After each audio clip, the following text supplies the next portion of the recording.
Api Tauhid. 14. Kabut di San Liurfa. Salah satu murid badi'uz zaman Said Nursi adalah Syekh Fakirullah Mulazadeh, seorang ulama dan mufti di Nusaibin. Perjumpaan Fakirullah Mulazadeh dengan Said Nursi pertama kali di Cisre, saat Said Nursi diuji para ulama dan memenangkan perdebatan. Saat itu, Fakirullah Mulazadeh adalah seorang pelajar. Kekagumannya pada Said Nursi membuatnya belajar selama 7 bulan pada Said Nursi. Suatu hari, Said Nursi berkata kepada Fakirullah Mulazadeh, "Sat Salo, kamu akan hidup sampai usia 100 tahun. Aku akan mati di Urfa, tetapi orang-orang akan menggali kuburku dan memindahkanku ke suatu tempat. Namirul Sat Salo, orang yang hidup panjang sampai 100 tahun." Pada bulan Maret 1960, Fakirullah Mulazadeh mendengar kabar Said Nursi datang ke Urfa dalam kondisi sakit. Masyarakat Urfa mengeluh-elukan ulama besar itu. Sementara pihak militer sekuler memaksanya untuk keluar dari Urfa dan kembali ke Isparta. Fakirullah Mulazadeh segera meluncur ke Urfa, tapi terlambat. Badi'uz zaman Said Nursi sudah wafat dan dimakamkan di Halilur Rahman, Dirgah Urfa, setelah disolati beribu-ribu penduduk kota Urfa. Dan benarlah, 1,5 bulan setengahnya pihak junta militer membongkar kubur Said Nursi dan memindahkannya ke suatu tempat yang dirahasiakan. Pada 1973, Syekh Fakirullah Mulazadeh meninggal saat usianya mencapai 100 tahun. Kata-kata bai'uz zaman Said Nursi yang diucapkan saat Fakirullah Mulazadeh masih muda itu menjadi kenyataan, ungkap Hamzah tatkala mobil van itu mulai memasuki batas San Liurfa. Subhanallah, lirih Subki. Fahmi melihat jam tangannya. Hampir 2 jam perjalanan dari Gaziantep ke Van Liurfa. Mobil itu berjalan melambat. Subki menangkap tulisan membentang di sebuah papan. Fiamboler and Hire Hokkal Dinis. Apa itu artinya? Tanya Subki pada Hamzah. Selamat datang di kota para nabi, jawab Hamzah. Hamzah, kita kemana? Ke Dersane? Tanya Bilal yang mengemudikan mobil. Tidak, Dersane hari ini penuh oleh tamu dari Eropa. Jatah kita kemarin, kita yang mengubah jadwal kedatangan ke San Liurfa. Mereka memberi jatah kita menginap kemarin. Kita bisa ke sana, tapi tidak bisa menginap di sana. Sebaiknya kita cari hotel, sholat, terus langsung berkunjung ke situs-situs sejarah San Liurfa dan tentu ke bekas makam bai'uz zaman Said Nursi. Jadi kita ke hotel apa? Coba saja ke kawasan dekat Bahlihol. Kalau nemu hotel, kita coba tanya, ada kamar kosong atau tidak? Baik, mobil itu memasuki kota Urfa yang bersejarah. Kota yang dipercaya masyarakat luas di Turki sebagai kota tempat lahirnya Nabi Ibrahim. Kota yang menggabungkan perpaduan situs-situs kuno, bangunan klasik dan juga keindahan alam. Bilal mengarahkan mobilnya menuju jantung kota lama San Liurfa. Maju lagi, di depan sana kalau tidak salah ada hotel bintang 3. Gumam Hamzah tidak yakin. Mobil terus melaju. Hah, itu hotel, Maniki Hotel San Liurfa, teriak Aisel. Kita ke situ Hamzah? Boleh. Bilal membawa mobil memasuki pelataran hotel itu. Hamzah turun duluan memastikan ada kamar. 5 menit kemudian Hamzah memastikan bahwa rombongan check-in di hotel itu. Letakkan barang kalian, silakan bersih-bersih dan istirahat sebentar. 1 jam lagi kita kumpul di lobi untuk melihat situs tempat kelahiran dan dibakarnya Nabi Ibrahim alaihissalam, kata Hamzah sambil membawa kunci kamar hotel. Saya mau 1 kamar dengan Bilal. Bosan saya sama Fahmi terus. Jangan marah loh Mi, ini cuma bercanda. Saya tidak pernah bosan sama Fahmi, cuma saya ingin lebih kenal sama Bilal, ucap Subki. Boleh, ayo ikut saya, Hamzah biar sama Fahmi, tugas Bilal. Baik.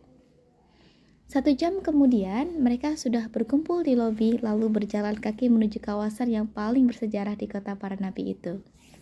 Hamzah langsung bawa mereka ke gua tempat kelahiran Nabi Ibrahim yang terletak tepat di halaman Masjidil Halil. Para peziarah telah ramai berdatangan. Burung-burung merpati begitu damai bermain-main di halaman masjid. Mereka makan biji-bijian yang ditebar para peziarah. Sebagian burung-burung itu berterbangan bercengkrama di atas kubah Masjidil Halil. Menurut keyakinan masyarakat di daerah sini dan juga sebagian ahli sejarah yang bisa dipercaya, gua ini adalah tempat Nabi Ibrahim dilahirkan. Sebagaimana kita ketahui, Nabi Ibrahim lahir di zaman Namrud yang kejam dan lalim. Suatu ketika Namrud bermimpi yang menandakan bahwa akan ada bayi yang lahir, dan bayi itu akan menentangnya dan meruntuhkan sembahyangannya. Maka Namrud memerintahkan agar semua bayi yang lahir dalam kawasan kekuasaannya agar dibunuh. Saat itu Hamilah, istri Azar, hamil tua dan siap melahirkan. Ia lalu lari ke gua dan melahirkan bayinya di sana. Almilah lalu menyerahkan bayinya sepenuhnya kepada Tuhan yang menciptakan kehidupan. Ia menutupi pintu gua dengan batu-batu. 1 pekan berikutnya, Almilah menengok bayinya bersama suaminya. Ternyata bayinya masih hidup. Bayi itu diberi nama Ibrahim. Almilah dan suaminya kembali meninggalkan bayinya di dalam gua. Allah memberikan pertolongan pada bayi itu. Bayi itu makan dengan cara menghisap jarinya. Dari jarinya keluar susu dan madu. Ibrahim tumbuh dengan sangat cepat. Dalam waktu 1,5 bulan, ia telah tampak seperti balita umur 2 tahun. Dengan begitu, Almilah berani membawa pulang. Ia dan suaminya berdalih bahwa bayi itu lahir sebelum Raja Namrud bermimpi. Jadi bukan termasuk bayi yang dimaksud. Inilah gua tempat Nabi Ibrahim dilahirkan, jelas Hamzah. Subki dan Fahmi mengangguk-angguk. Tapi saya pernah baca Nabi Ibrahim lahir di kota Ur, letaknya di selatan Irak. Kira-kira 320 km selatan dari Baghdad. Jadi, bagaimana? Tanya Aisal. Tidak masalah, itu menurut pendapat sebagian ahli sejarah. Bukti-bukti bahwa kota di mana Raja Namrud mengendalikan roda pemerintahannya adalah daerah ini.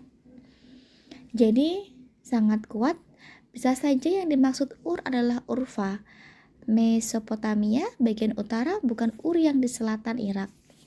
Ini bukan waktunya berdebat masalah itu. Suatu saat kita bahas dengan lebih dalam lagi.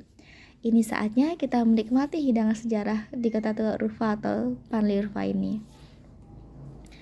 Fahmi menyempatkan sholat tahiyatul masjid di dalam Masjid Masjidil Halil, diikuti oleh yang lain.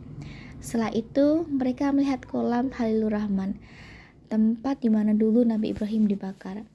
Sebagian masyarakat mempercayai bahwa setelah Nabi Ibrahim dibakar dan api menjadi dingin, Nabi Ibrahim selamat. Semua itu atas izin Allah. Lalu bara api itu berubah menjadi air dan sisa-sisa ranting kayunya menjadi ikan. Begitulah konon asal-usul kolam ini. Hamzah lalu mengajak rombongannya ke kolam Ain Zeliha yang jernih. Ain Zeliha artinya mata Zeliha. Konon, Raja Namrud memiliki putri bernama Zeliha yang bersimpati kepada Nabi Ibrahim.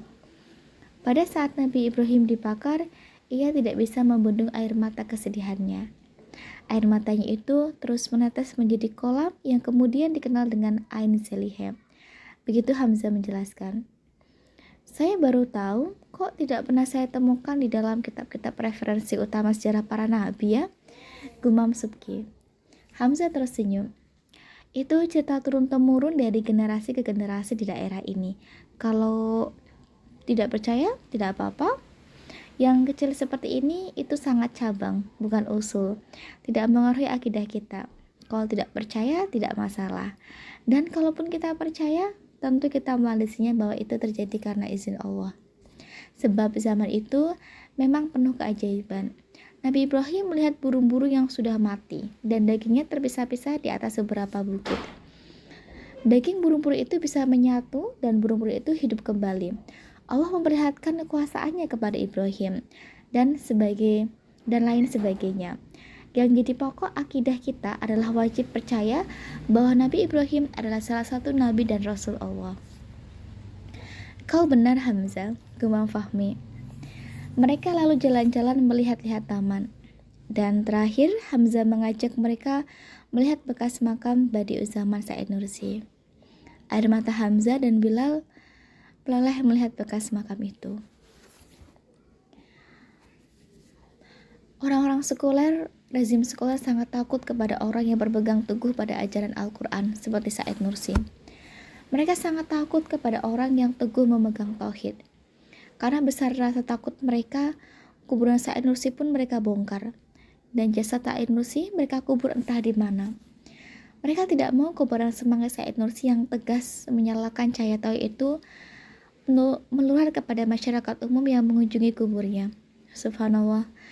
Said Nursi sudah wafat pun mereka masih takuti. Tapi mereka lupa bahwa Said Nursi telah meninggalkan warisan karya yang akan terus menyinari Turki dan bahkan dunia, yaitu Rasail Al-Nur. Tutur Bilal. Semoga Allah merahmati Syekh Said Nursi. Liri Fahmi. Amin. Semuanya mengamini. Dari situ, mereka kemudian melanjutkan perjalanan dengan mobil ke daerah Ayub Peygamber, tempat di mana Nabi Ayub berdiam diri dengan penuh kesabaran selama menghadapi ujian yang berat bertahun-tahun, yaitu menderita penyakit lepra. Di situ ada gua di mana Nabi Ayub tinggal bersama istrinya Rahma. Setelah mereka diusir dari kampung karena penyakit Ayub, di depan gua berdiri monumen yang dikenal sebagai Hayreti Ayub Peygamber Sabir Makami, atau monumen kesabaran Nabi Ayub. Di situ juga ada sumur Nabi Ayub yang dipercaya airnya bisa menjadi obat bagi penyakit kulit. Konon itu sumur adalah air mata yang keluar setelah Nabi Ayub diminta menghentakkan kakinya ke bumi oleh Allah. Nabi Ayub yang sakit lepra mandi dengan air yang muncrat itu dan penyakitnya sembuh. Dengan izin Allah, di situ juga ada makam Nabi Ayub dan istrinya Rahma. Azan maghrib berkumandang saat mereka menyelesaikan tadabbur sejarah Nabi Ayub. Mereka pun sholat di masjid Nabi Ayub yang megah itu. Selesai sholat, mereka sepakat untuk mencari makan malam sebelum istirahat di hotel. Mau makanan Arab, Turki atau Kurdi? Kota Salfa ini unik. Di sini ada 3 suku dengan jumlah seimbang hidup di sini, yaitu Arab, Turki, dan juga Kurdi. Di sini ada 3 bahasa yang digunakan sehari-hari, yaitu Arab, Turki, dan juga Kurdi. Maka tentu ada 3 jenis makanan khas. Khas Arab, khas Turki, dan juga Kurdi. Pilih mana? Aku ikut kamu saja Hamzah, Saud Fahmi. Aisyah, tanya Hamzah. Saya ingin merasakan makanan khas Kurdi, jawab Aisyah. Baik, kita akan cari dan tanya mana restoran khas Kurdi yang enak. Mereka lalu beranjak meninggalkan pelataran Masjid Nabi Ayub dan memasuki mobil. Kali ini Hamzah yang duduk di belakang supir. Hamzah, cerita sejarah hidup Badi'u Zaman Said Nursi tetap berlanjut kan? Tidak, tiba-tiba selesai karena kita sudah melihat tempat bekas kuburnya. Celetuk Subki. Insya Allah kita lanjutkan, jawab Hamzah sambil mengendarai mobil. Kapan? Besok ba'da sholat subuh ya, insya Allah. Oh ya, jangan lupa nanti saya diingatkan. Selesai makan kita akan lihat Hotel Ipex Palace, tempat di mana Ustadz Said Nursi menghembuskan nafas terakhir di kamar 27 lantai 3. Kita hanya akan lewat saja di depannya.